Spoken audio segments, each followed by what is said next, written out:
Okay. So today's April the 16th. It's really the Ali Shur Chabura today. We're doing an extension of the Vadim, really connected to the Omer, and we decided that each week we'll do the attribute of the week according to the counting of the Sphira. So rather than getting into all the specifics of all the mini sub-levels of each Midah, I decided to just give more general. So I did 7 Chesed videos right before the Omer, which are available. And last week we did Gevura. This week we're going to do Tiferes, the Midah of Tiferes, and try to understand, again, Tiferes from a general perspective, and then from there people can hopefully take it and during this week start to apply it and find all the different, again, sub aspects of Tiferes from within more of the general. So when we speak about Tiferes, we're still, again, speaking about one of the midos that corresponds to really the emotive level of a person.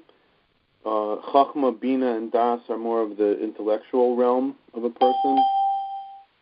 And Tiferes really are the emotive level of a person. And then Netzach, Hod, Yesod, and Malchus really correspond much more to the level of action and more of the external expressions of these internal emotive forces. So we talked about how in understanding the midos of Chesed and Gevura, we were looking at them the way that the Zohar and the Tikkunei Zohar conceptualizes these attributes, Chesed and Gevura. One is, Chesed is considered on like the right arm, corresponding to the right arm, Droya Yamina, the Zohar says, the right arm, and the Gevura corresponds to the Droya Smol, left arm.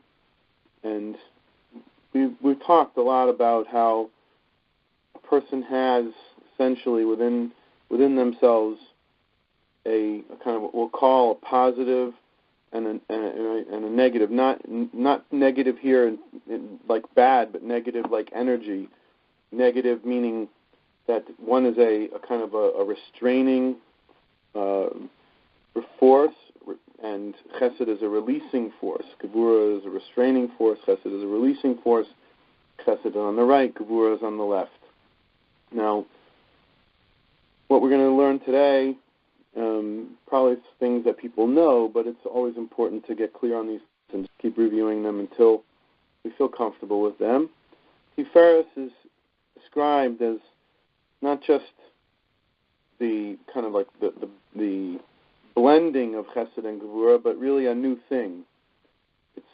It is a synthesis or a blending of Chesed and Gevura, but not just that it's the combination of the two. It really is, Tiferes is forming a new thing. And in that sense, we need to understand that there's Chesed and there's Gevura. Chesed as a release of energy, the giving force, that can be the dominant quality of our energy. We can be that positive, expressive, emotive being, or we can be that restrained, controlled, emotive being. But when you learn to actually live with a kind of a balance and create that balance as a reality, it's not just the blending of Chesed and Gevura, it's really an entirely new thing.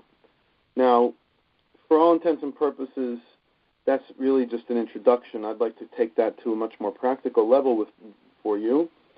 And first and foremost, we need to understand that these are things that come straight out of our most holy sources, holy writings. But again, Chesed corresponds to the right arm, Gevura to the left, but the Tiferes then corresponds to the torso of a person, the upper torso really, or the heart. And in this way, we are meant to understand, again, that Chesed and Gevura and Tiferes are really corresponding to those regions of the body that are on either side of the heart, so to speak, but also in the center where the heart is. And in that, when I say the heart, I mean the heart, but we mean it as the heart as the symbol of the seat of our emotional world. And so in our emotional world, we do have times where Chesed is the dominant energy. It's where our emotional world is completely absorbed with the giving force, the release of our energy outward into the world in whatever way that then in further stages goes to express itself. But there's that release that can be the dominant force, or the restraint can be the dominant force, or the creation of a balance of the two, a harmony, a kind of a synthesis, something new. So let's try to understand a little bit more on a practical level what that looks like and what that really means. We've learned about Chesed and Gevura before, but just looking at them in context of how they relate to what Tiferes is. So Chesed is a giving force which does not take into consideration at all the worthiness of the recipient. Chesed is a force that gives regardless, without any cheshbon at all, as to who and what. Everyone receives because the giver wants to give. It has nothing to do with whether or not it's been earned, whether or not it's deserved, whether or not it's worthy. Chesed comes innately from a desire to give. That's where it comes from. It doesn't matter whether the vessel is deserving or not. Hashem, when He created the universe, He created it with chesed. Olam chesed yibani. It's chesed because by virtue of the fact that we didn't do anything to deserve to be created or to exist, that this universe that exists at all is, by definition, a chesed. It's something that Hashem did because He wanted to do it. It didn't have to do with anything that preceded or anything that came afterwards. It was something that He wanted to do. He gave because He wanted to give. That is chesed. So chesed really comes more from the perspective of the giver, be out of a desire and a will and a yearning to give, because giving itself is innately a valuable and wonderful thing. Gevura is the exact opposite. Gevura holds back and restrains and guards and only releases that which is earned, like din. If you don't deserve it, you don't get it at all. That's Gevura. But if you've done the work and you've deserved it and you've earned it, then I must give it to you. And that's how Gevura works. Gevura is a representation of the force of din. So Gevura as a restraining force, but when you think of Gevura as a restraining force, but also as a restraining force that operates according to some formula, that formula being din is the strict letter of the law. That is to say that Gevura is a restraining force that functions and operates according to a very rigid and strict principle, which is that the recipient must deserve it, must in order to get it. That's how Gevura works. Now, Tiferes, when we consider Tiferes as a blend or a synthesis, something new, so what is it? So when we think about dealing with others, when talking about our own emotional states, which then are our emotive states, but then they also then are the impetus for what we do, our behavior, our actions, etc. So again, chesed, giving without cheshbon, Gevura, holding back and restraining and controlling, and only expressing that which must be expressed. Right? And so Gevura then really is much more about the recipient than it is about the giver, so to speak, when you're talking about dealing with others. Tiferes is interesting. Tiferes is also referred to as Rachamim. In this model, we talk about Chesed, Gevura, Chesed as a giving, as a restraining force. Tiferes or Rachamim is a synthesis, a new thing, a blend. What is it? Compassion, patience. That is to say that the recipient might not deserve this, might not have earned it, right? And I'm not giving it just because I want to give, but I see that this person could use a second chance, could use a little mercy and compassion and patience, and in doing so, and as such, I can like create a second opportunity for this person in order to give them that little help, that little push that they need to be able to then reach the level where they can earn it.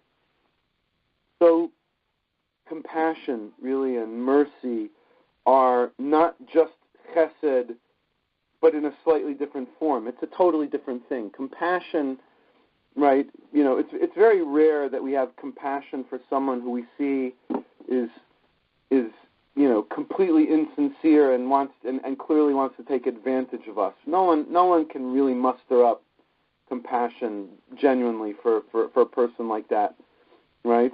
But when you see that a person is genuinely trying, but just for whatever reason is not succeeding, has failed, has made some mistakes, but is still a decent and genuine person.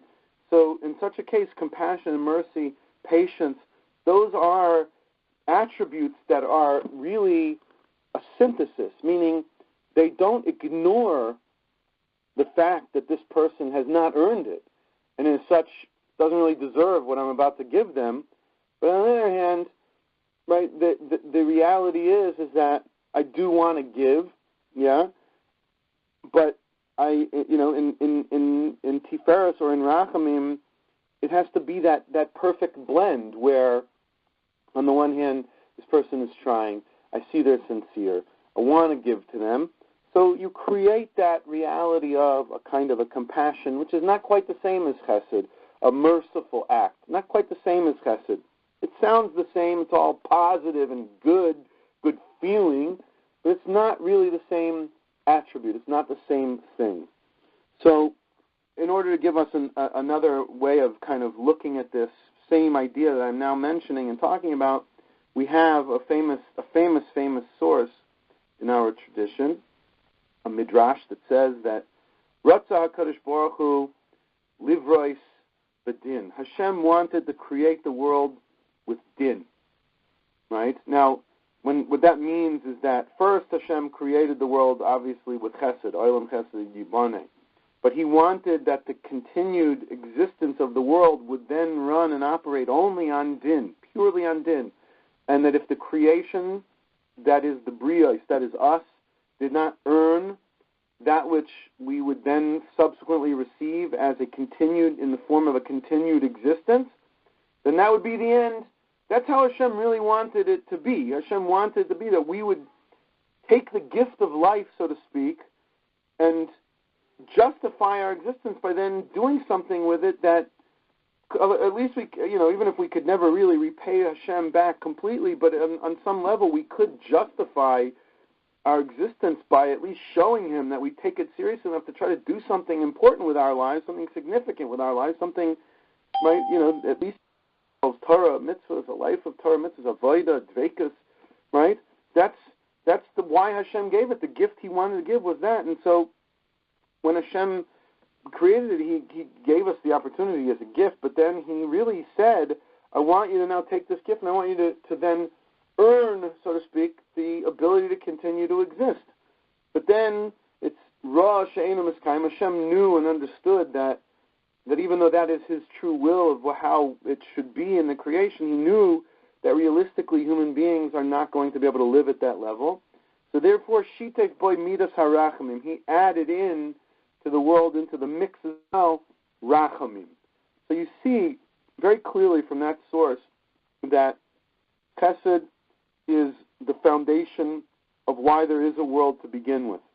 Din is the operating principle of that Hashem doesn't want this to just remain always, for us, in our own eyes, a freebie. He wants us to develop that attitude and that mentality that we have to try to do something with the life, with this gift we've been given to earn it. But he understands that it's challenging and difficult for us, and therefore he will continually act compassionately and mercifully upon us, and therefore give us a second chance from time to time, or, right, be patient with us. And we see these psukim, right? We see Hashem is Erech Apayim, He's patient with us. We see that He's called, Avinu Av HaRachaman, He's a merciful God, and that means that it's understood that He is being patient. He is, right? He is waiting for us to come back and to do tshuva and to once again reach that level where we will earn it. And so if we're to use that as a model for us to understand how it is in our dealings with other people, when we deal with other people, there's that energy of chesed, of just wanting to give because we want to give, because that to embody that energy of giving, be like Hashem, is to emulate God. But it's not. But chesed by itself, even Hashem never, ever, ever had in mind that the world would only be filled with chesed and nothing else at all. That there's only one flavor of energy in the universe, and that flavor is chesed. Even Hashem knew that wasn't a sustainable model, right? Anyone who thinks that just chesed, just only chesed, right, is that type of world, that type of environment, that type of situation can't be sustained. It's not realistic at all. Even Hashem knew that. We should learn something from Him and understand that chesed by itself, as a standalone, singular force in the world, wouldn't have been a sustainable model. The balance, the other side, the other extreme, so to speak, gevura, can also be too much. Ra she'eno miskayim, right? He saw that it wouldn't be miskayim. And so if we want to, so to speak, manage our homes and our environment around us, the people in our dealings, we need to master chesed. We need to master the ability to give. Hashem gives. We also have to give. We have to master the ability to restrain ourselves and hold ourselves back and control ourselves so that we can be aware of our surroundings, aware of the situation, not, just giving blindly. But at the same time, we need to understand that realistically and pragmatically, this force of compassion, of patience, of mercy, when dealing with others is necessary. But let's at least understand what it means. And this is very, very, very important. Our sages speak very honestly and very openly about misguided compassion, misguided, warped or distorted compassion. They say, one who is compassionate upon those who are cruel eventually will be cruel to those who are compassionate. And the real point here is to understand what compassion truly is and where it is appropriate. Not always is compassionate appropriate, just like not always is chesed appropriate, just like not always is gevura appropriate. Each one has its place, each one has its role. And so, for us, one level of a kind of a practical expression of this is when we are dealing with, let's say, our children or our grandchildren, or with our spouses, close relationships where there's a lot of give and take, chesed, gevura, right? We need to know that there is this compassionate force, this merciful force, which when, it's like, I've told my child, 5 times I want them to take out the garbage, and then the next thing I realize they've gone and run outside without even asking me, and they've gone and played, and they didn't take out the garbage, and they come back inside. So, let's try to think, how does the situation play out, right? Is it a din, time for consequences, right? Is it a time to just blindly overlook the whole thing, like chesed, and just say, forget about it, don't worry about it? Or is it a time to say, we need to come up with some kind of a balance here, some kind of a compromise, something that is compassionate, but compassion, is somehow measured, and mercy is somehow measured. It's not just a blind force. It's to try to create that sense of, I'm going to help you, but you still have to take it and do something with it, right? So in other words, when a child comes back in and they didn't take out the garbage, and they asked them 5 times and then they just blew it off, or they completely forgot again for the 10th time, right? So, sometimes compassion and mercy can be the right way to deal with it, right? We need to start to learn more about the specifics of what chesed is, because believe me, one of the reasons why this is so important, especially with our children, as the Sefer HaChinuch says famously, that when the mitzvah of Kibud Av V'Em is being described and we're learning about it, and he tells us the kind of like the reasons behind it. So it's quite clear from the Sefer HaChinuch that the role of parents, and for that matter, why God created human beings in such a way that they have parents, human beings who embody that, that kind of ability to teach and educate, care for, and also develop and nurture their children. Why did Hashem make it that way? Why did He create it that way? So the thing is that God has no physical form, and when a human being is born and grows up and develops in this world, it's hard to see Hashem. So the role of parents is to kind of embody these forces of chesed and gevura. In some ways, chesed is more an energy that can be seen as the father's energy, gevura more of the woman's energy. They both have both, really.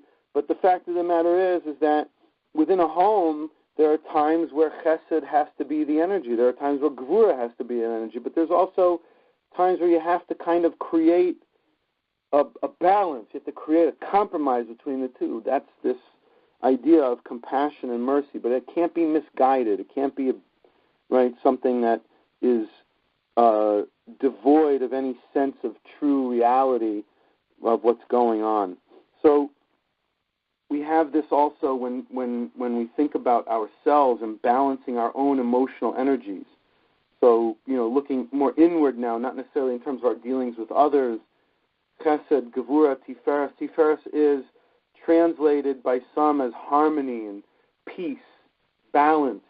And, all those words that we would use that are synonymous with those words are words that connote and kind of convey to us a sense of inner peace, inner harmony. When a person is, too much to the extreme side of permissiveness and the release of energy, it can go haywire. You can be too giving, and I'm not talking about to others, but in terms of yourself. You could have not enough restraint emotionally, or too much. Not enough restraint emotionally usually produces feelings of despair, weakness, permissiveness. Too much restraint emotionally usually produces feelings of anxiety and stress, aggressiveness, right? So when you think about a person's own emotional world, and the Rambam tells us that a person should always try to find the middle path, that middle path, that balance, that harmony, in between the extremes, right? So this idea of being able to become more and more aware as time goes on, when we are too weak, too permissive, or too strong, too restrictive, and with ourselves and within ourselves, we're holding it in. Frustrating things happen, difficult things happen. We hold it in. Our muscles start to tense up. We become very, very restrained. We become very, very tight. Yeah, stress, anxiety start to be things that come out, right? Or just to live in a state of despair. There's nothing I can do, whatever. Yes, just take advantage of me. I don't care. I'm just passive and weak, right? And then that leads to feelings also of despair and hopelessness and things like that, as well as weakness and just this general, inability to feel like, a person has any control over anything. And those feelings are also very, very destructive many times. So Tiferes is to be able to find that harmony, that balance. I'm not too contained, I'm not too restrained, I'm not too tight, I'm not too loose either in terms of my emotional energy, a state of being, one that is harmonious and balanced, where a person is in that zone of balance, right? The middle path. So to become more and more sensitive to whether or not our emotional states are extreme, and to try to, bring ourselves more to the middle. The Rambam says you have to go to an opposite extreme before you can come back to the middle in terms of a technique. But, putting that aside for just a moment, that the idea is having a goal for ourselves of being able to identify, number one, what balance and harmony looks like, inner harmony, inner peace. What does that look like? Because that's what Tiferes is about on some level. That's one of the aspects of Avoda. So when we're dealing with others, the Midah of Tiferes informs us that we need to embody a sense of compassion, patience, a willingness to give a second chance, not in a misguided and a distorted way, but when we see that who we're dealing with is genuinely trying and interested. So, but they're, for whatever reason, it's just difficult and they're having trouble. So to be there to be compassionate and merciful, to help a little, to create the deal, the compromise, so to speak. That's a Tiferes behavior. But as well, within our own inner being, to find that balance between not being too restrained, too constricted, not too open, not too much flow, to find that perfect balance, that harmony. And even if you never actually find it, but to, number one, be able to find what that would feel like and what that would look like relative to where you are now, and to work towards getting there, is the avoda of the midah of Tiferes. So those are two aspects.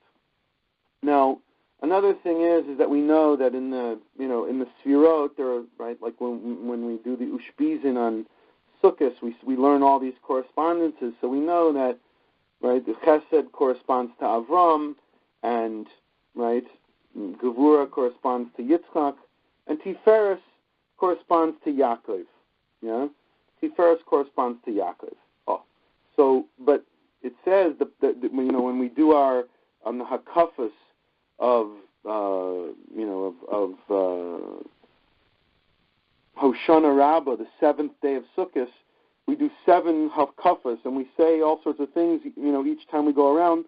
The third time we go around, we say all sorts of things that relate to the attribute of Tiferes, and at the end of it, we say Titein Emes LeYaakov. That's the pasuk, and from here we understand that Tiferes also corresponds to Emes. Now, this is a very, very subtle but very important point. I can't emphasize this enough. Din and Emes are not the same thing.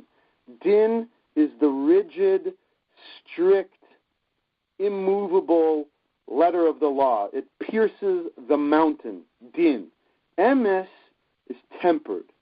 Emes is truth, but it's also a truth with sensitivity. It's truth that can translate out into our world, that can be tolerated, that can be accepted, that can be understood, that can be appreciated, that can mediate, that can bring balance, that can bring peace.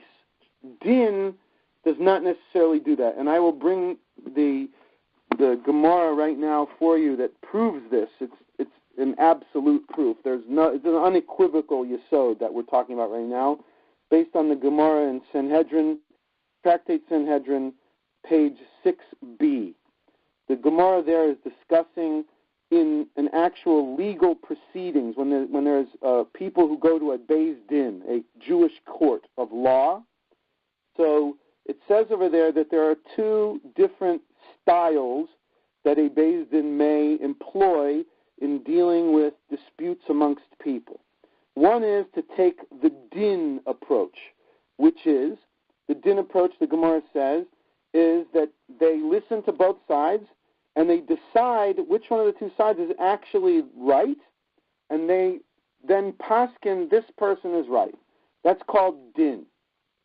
right? Then the Gemara says, however, the more preferred method of how a Jewish court shall deal with disputes amongst people is not to paskin the din, but to find a compromise between the two parties. And the Gemara says a raya, the proof for that idea that the Jewish court should find a compromise, it says, it brings a pasuk that quotes the word emes. And emes is the word that proves that a court should use compromise as the preferred way. Now, this is riddled with all sorts of issues. First of all, our connotation of emes is this unyielding, piercing force that just smashes everything. No, that's din, right? Din smashes whatever gets in its way. It is that. Emes, on the other hand, and Torah, Torah is referred to as emes, are not quite that, right? Torah and Torah has a dimension of din to it, but really the idea of the truth of Torah was that it should be something that all may live with, all may absorb, all may contain, right? And so when the court actually proceeds with a dispute, and this is a common practice throughout the entire Jewish people in every Jewish court on the face of this planet from time immemorial, the preferred method of every court is not to paskin who is right, but to try first, if the parties are willing, to come up with a compromise. That is the preferred method. It always has been and it always will be. It's actually paskined in Shulchan Aruch as the official way in which the courts are supposed to conduct themselves. So that's called emes. By the way, Yaakov Avinu himself, though it says he was a man who was ish emes, he was a man of truth, and he spent all of his day learning Torah in the tent, and nevertheless, Yaakov Avinu is the one, if you study his life, you'll find two most important things about him. One, he had to put on the clothing that was these garments of Nimrod, and these garments of Nimrod were originally, maybe the Shloh says, the garments that Hashem had given Adam Arishon when they realized their nakedness. These were, furry garments, whatever. Nimrod then got them somehow, and eventually, assumedly got them from Avram, by the way, because Avram would have inherited them down the chain of generations from Adam Harishon. He would have passed them in turn on to Yitzchak, and Yitzchak in turn would have had them hanging in his closet. And so when Rivka wanted her son Yaakov to go in to get the brachas, she was able to pull them off the hanger and give them to Yaakov to put on. Now Yaakov ended up eventually having to give them away when Eliphaz came and took everything from him. Eliphaz is the son of Esav, right?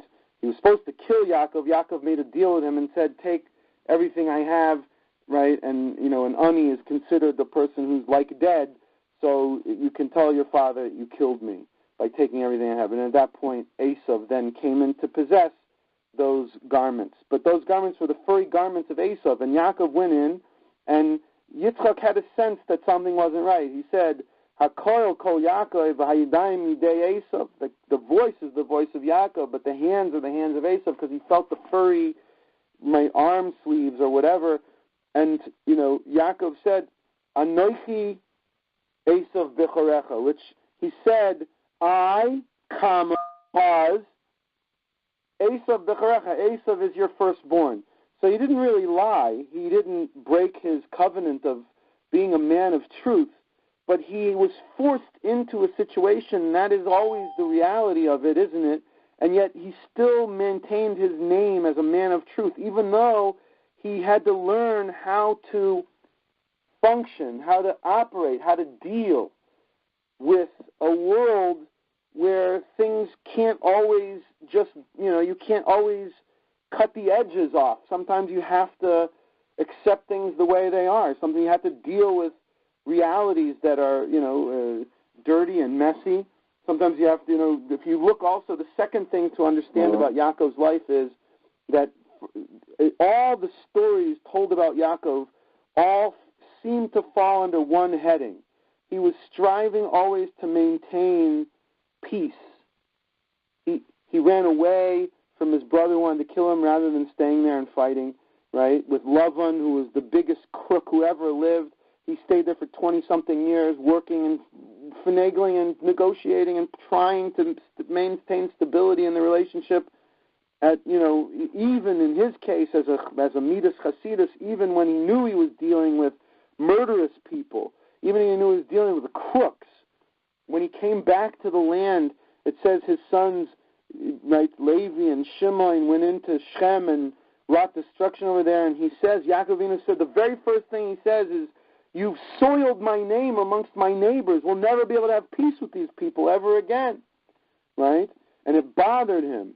When he goes down to Paro, he was also, you could see in the dialogue, if you study the dialogue, Yaakov was a man of peace. He wanted, under all circumstances, always to try to have harmonious, peaceful relationships with the people around him. That was that is a kind of an emes, to be able to negotiate the compromises of this world in a way where you don't forfeit your integrity, but you learn the skills of diplomacy and how to deal with these difficult people, right? That's emes. Hashem knew that the Torah had to be so special and so elegant that it could find its way into the hearts of people who are not purely holding by the level of din. How is the Torah a tolerable document, honestly? How do you find the Torah, which is full of law, to be a tolerable document to accept and swallow? Because it's elegant, because it's beautiful, because it's not only just that, it also has wisdom, it has the narratives, it has the teachings, it has the depth, and it has the din as well. But you see that the din is tempered amongst the rest of what Torah is. Torah is emes. It's not just the law and a lightning bolt, right, from Thor. It's law with compassion, with wisdom, with kindness, with love, with beauty. That's emes.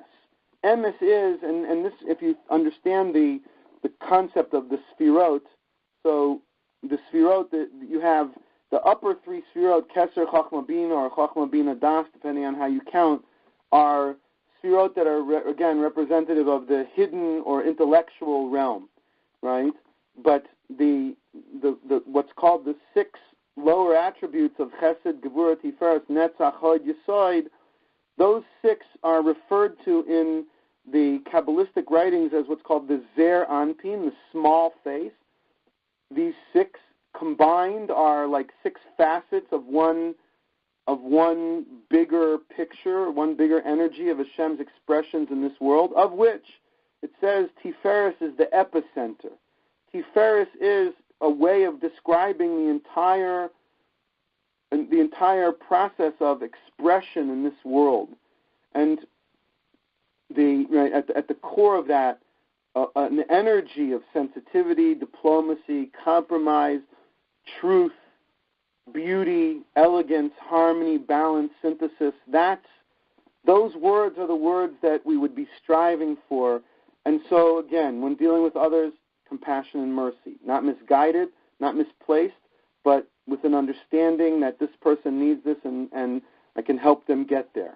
And that's, right, within ourselves, to try to find the balance between too much of a letting go or being too constrained, too constricted, stress and anxiety on the one hand, yeush and hopelessness on the other side, a balance, a harmony in the middle, a confidence, a peace, a harmony inside. And that as well as translates out really into emes. Emes as, what, believe it or not, genuinely diplomacy and compromise, sensitivity, sensibility, flexibility, not to the degree where we lose our integrity. And that's the important point. Emes never, ever, ever loses its integrity, but it's elegant. It finds its way into the hearts and minds of people because it comes in a tempered way. It comes with compassion. It comes with that harmony. It comes with that sensibility. It comes with that balance. Even though within it and couched within it is din as well, right? But that is to realize what emes really is and to embody emes not as a person who just forgoes or fudges the truth and makes stuff up, but a person who understands that ideas and concepts were given by HaKadosh Baruch Hu in a way where we could hear them and understand them and learn them and receive them, and that's the form of how He gave us the din, in that kind of a vessel, in that kind of a receptacle. That Torah is emes, right, as a way. And so when we want to embody the attribute of our forefather Yaakov Avinu, Titain emes liYaakov, we need to understand that means emes means to be able to live while you maintain your values. You don't forgo on them. You don't forfeit your values, but you find that way to live and embody your values, but with a sensibility, with a sensitivity, with a harmony, a diplomacy, an ability to make compromise. Of course, compromise is a slippery slope. You have to know how to do it right, and to maintain your integrity. But that's the art. That's that new thing, to create that new thing that just wasn't there. You had one person saying, all the money is mine. The other person saying, no, all the money is mine, right? And it's a complete impasse. What do? I say blue. You say black. What do? We can't, right? Where does it come from? Shamayim v'aretz. Torah is the chibur, that which connects Shamayim v'aretz, right? How do you do that? You need to. It has to be some third thing that's kind of like in between that spans both and embodies both. And so that really is emes, but with perhaps a renewed understanding of what emes really is. Now, most importantly, when we consider this attribute of Tiferes, and as I said, that Tiferes in terms of the body corresponds to the heart, upper torso. The Tanya, towards the very end of the Sefer, says that the Midah of Tiferes is likened to the sun. Now, right, the sun, our sun, if we consider how Hashem really is the source of light in our universe, it's His or that is the or in our world, right? So then, what is the sun exactly? And right, what does it mean that we have this source of light, physical representation, manifestation of a source of light that gives us our light, it gives us our warmth, it gives us our nurturing, right? So the idea is like this, that although truly Hashem is the source of our light, and that really is the midah of Keser. The midah of Keser is that it says in the Kisvei Ari that Keser represents that very first point of Gilui, of the radiant light that Hashem manifests and emanates into our world, right? That is Keser, but that's hidden. That's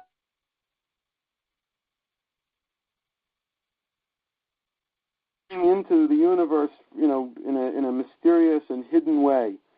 But Hashem wanted us to have in our proximity, in our environment, our direct environment, something that represents that or, and that is the idea of the sun. The sun, and the attribute of Tiferes then is when the light of Hashem becomes expressed in a concrete way in our world. And that's why Torah, which is called Torah or, corresponds to and is synonymous with the attribute of Tiferes. That is a very important thing. Torah study is itself an expression of the attribute of Tiferes. Torah is the attribute of Tiferes. The sun and everything that we could study and learn about the sun also is teaching us about Tiferes, right? So one of the important things that we know is that the sun, regarding our relationship with it, if we would get too close to it, we would be burned. If we would be too far away from it, we would freeze. In other words, right, the idea is to understand that in terms of our connection, and this, Chazal say this, that, a person should be very careful with the words of the Chachamim, because you can get burned. If you, so to speak, fly too close to the sun, you'll get burned. A person who thinks that they can, unlock the secrets of Torah and somehow, suggest or go into a depth of Torah that really is beyond their ability to grasp and understand, that's called going too close to the sun. A person can get burned. We have to be careful. We have to approach Torah on a level where we can actually interact with it in a way where we can think about it, we can talk about it, we can discuss it, we can understand it. That's the type of Torah we need to interact with. Torah that we can't at all understand, we can't at all interact with, is not necessarily Torah that can help us, right?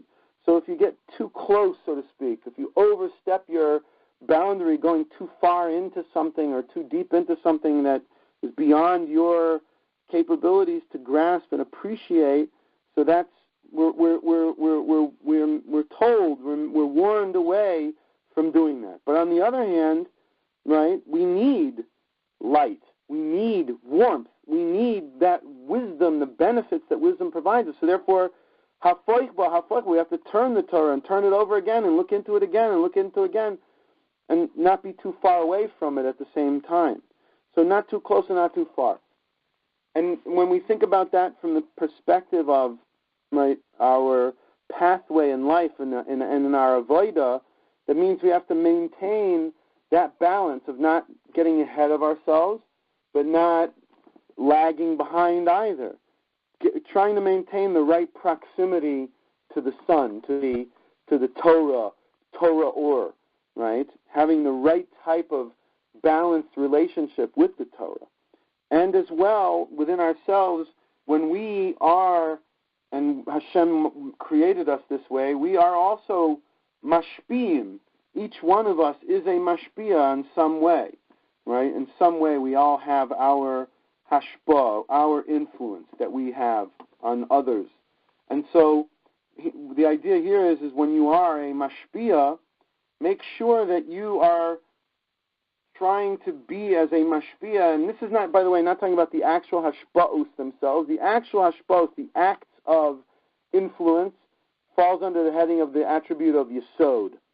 Right now we're talking about the embodiment, the state of being of one who is a mashpiyah. Not the act of being mashpiyah, but the state of being of one who is a mashpiyah.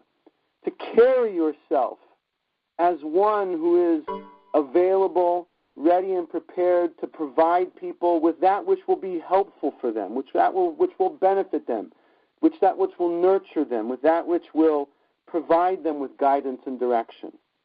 Yeah? That's the idea.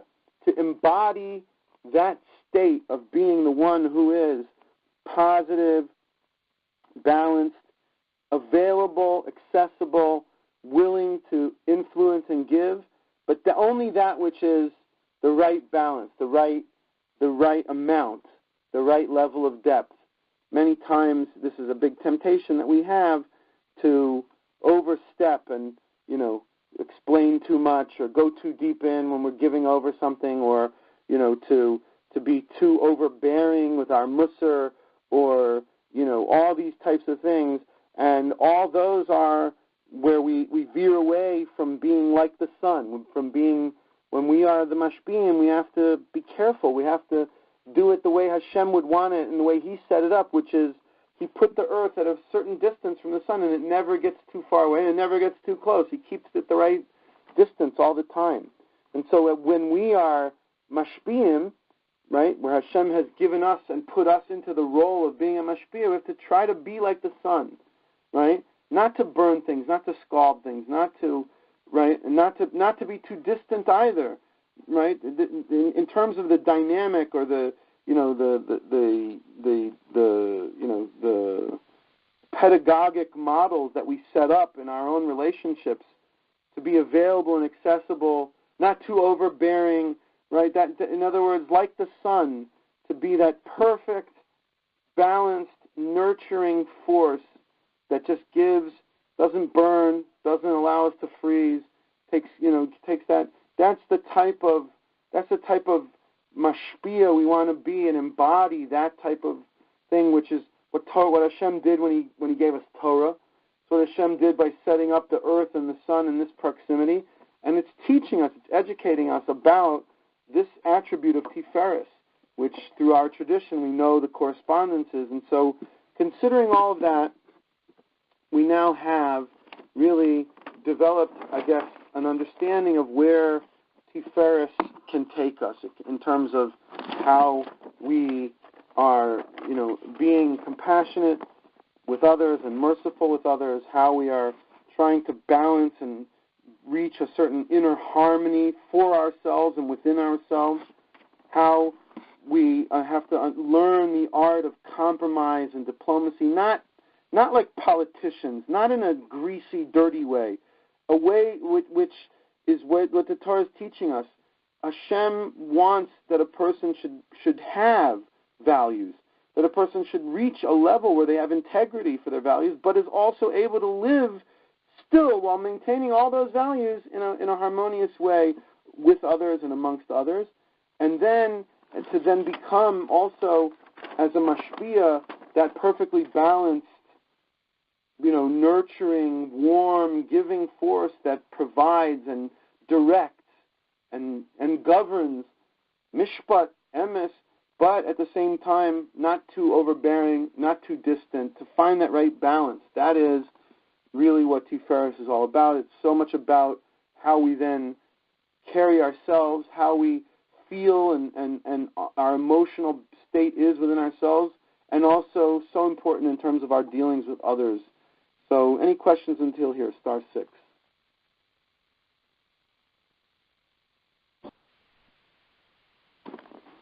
Rabbi Cable? Yeah.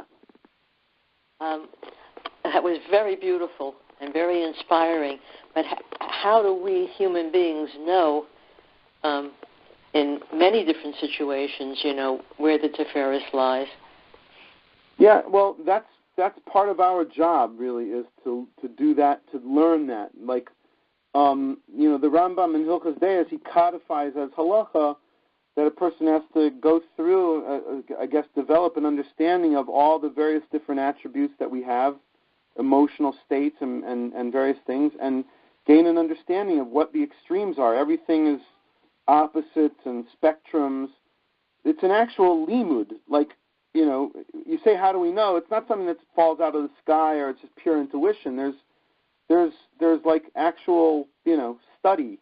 A person has to learn the darkei b'nei adam, the nefesh ha'adam. You have to learn the various different attributes and understand what they are and where they are relative to one another. What are the extremes? And then to try to figure out where the balance lies. So right, the Rambam says that when we can't figure it out, we go to the Chachamim. But first and foremost, it says, right, Mahu Rachum, Afatate Rachum, Mahu Chanun, Afatate Chanun. Right, we try to also learn from Hashem. Now we could never be Rachamim like Hashem is Rachamim, but the way in which we figure it out is we study Hashem's Chesed, we study Hashem's Gvura, we study Hashem's Tiferes, we study Hashem's Midos. We also study the Masara of the teachings that we have about the Nefesh HaAdam and all the different attributes. And then for ourselves actually learn and develop a picture, a sense of what that balance is. Right? The Rambam talks about the miserly attribute as one side of an extreme, and like generosity, or whatever on the other side. Yeah. And so he's saying, what are those things? You need to know what those things are. What does it mean to be a miser? Yeah. does it mean to be overly giving, overly generous, right? Frivolous, really, with your spending. And then what would the balance look like? So that's first and foremost. That is a limud. It begins with a limud. We have to develop concepts, values, and images of what that looks like. Just like right, that they have these things called emojis, and they've got hundreds of them now, and that each one of them is slightly different than the other. This emoji is this emotion. That we know what the facial expressions are. We know we have a sense, but there's also degrees. So this is something that it's really incumbent upon a person to spend the time trying to understand for themselves what that would look like. What would balanced middle road character look like? I don't know. We'll never know until we actually map it out. And that's part of our tradition. Now, you can take, a shortcut, let's say, for example, and, go and pick up a sefer that has, all the different attributes, like Orchos Sadiqim or, whatever, and they'll teach you, quickly and steadfastly, they'll teach you these ideas, right? But still, when you go to put it into practice, you still have to experientially learn how to find that balance. And so this is our job. This is what's incumbent upon us, is to, right, have an actual sense of what the picture looks like of a balanced attribute within a certain aspect. And that's just one. I gave, miserliness and being too overly generous as one spectrum, but you've got, all the different spectrums, the spectrums the Rambam goes through, fear and carelessness and, all sorts of kind of, spectrums of extremes. So we know what extremes look like, I think. Maybe we don't. That's part of our job, is to try to figure out what's really extreme. The Rambam says Judaism is the centrist, most religion way of life there is in the world. But many people would consider us extreme. So obviously we can't just figure this stuff out based on, a principle of relativity. We have to use the Torah as our guide. We have to use Hashem as our guide. We have to use our tradition as our guide.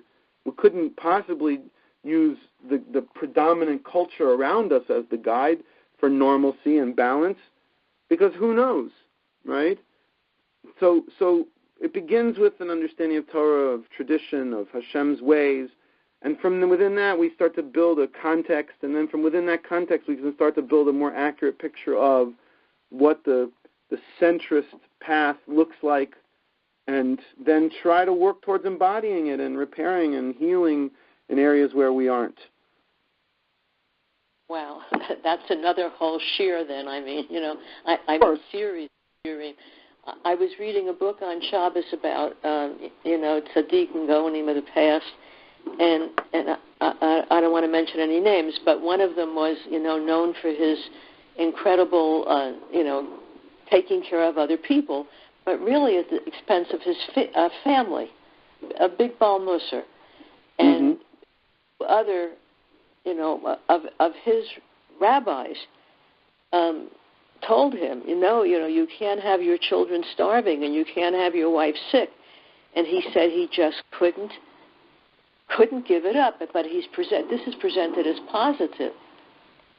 And that's right. Well, we need to know also that the Rambam, then goes on, after talking about reaching the middle path, the Rambam then goes on to say that beyond that, a person can then, based on their own teva, start to develop what's called a pathway of Hasidus. Not Hasidus like the word modern, a modern movement called Hasidus started by the Baal Shem Tov. That word existed within Jewish tradition thousands of years before the Baal Shem Tov ever came onto the scene. Hasidus is a way of describing someone who goes beyond the middle path, beyond the letter of the law, so to speak, beyond that which is required. Now, I'm not saying that this is in fact what happened in that case. I don't know what we're even talking about exactly, but I can say this, that there is such a thing as a person then, once they've brought themselves to balance, right, to be able to go beyond to express a certain aspect of uniqueness that is expressed, that is, you know, something that I want to express in the world, to go beyond the letter of the law. And, you know, now you're right that a person shouldn't do that at the expense of their family, but if the family was maskim, if they were okay with it, even though they were struggling, that's a different story, right? You know, but I can't really speak to all that because it's too out of context really to know the exact. That's one of the problems I have with all these stories, is that rarely do we really know the context. So it's hard to derive, you know, messages from it when we don't even exactly know what actually really happened and who said it and why and when and under what circumstances and to whom. And, you know, many times we don't have that information, and so, you know, I can't really speak to it, but I can say that in a situation where the family, you know, he knew that his family was wanted him to be this way, to express this and to bring that out into the world, and they were willing to, you know, struggle along with you know, that way of life, that would be a different thing, right? Well, I mean, his children were little and they were starving, you know. I hear. I don't know. They didn't. And I don't know. So I don't know. I don't know, but you know, I what I said, I know what I said, and I know that you know, I can stand behind. I don't know about that story. I just can't even. I don't know what to do. Other than I don't know. I don't understand, and you know, well, you know, whatever. I can't. I don't know. I don't know. I don't know if you want to, you know, move off on some kind of a like a tangent for a few weeks, and you know, take situations and teach us, you know, what the extremes would be, and how to find the Tiferes. It's not. Seems quite overwhelming to me. Yeah, I mean, you know, I think we might just continue each week with the new attribute, but I'm happy to spend time, you know, going more be'iyun into these things for sure. There's no question about it. It's so important to you know, to have more and more practical guidance in terms of how to do this, you know, and the Rambam gives us quite a bit to work with. Yeah. So I have to pause it here. Unfortunately, I have to make another call, so I'm gonna end the call now. But Be'ezrat Hashem, you know, we'll be zocheh to more and more of an understanding of, you know, how powerful the meat of Tiferes really is in the order of things, to appreciate how much, you know, it can do for us in terms of our dealings with others, those we love and care about, and even managing our own emotional balance and harmony as well. Hashem should help us and to give us the insights, the wisdom to know and understand what that balance is and what that looks like, what that harmonious point is, and to embody that and live with that, both in terms of ourselves and with others, to be like a source of light and bracha to others. Be'ezrat Hashem Yisborach. Okay. Thank you very, very, very much. It was really just absolutely fascinating.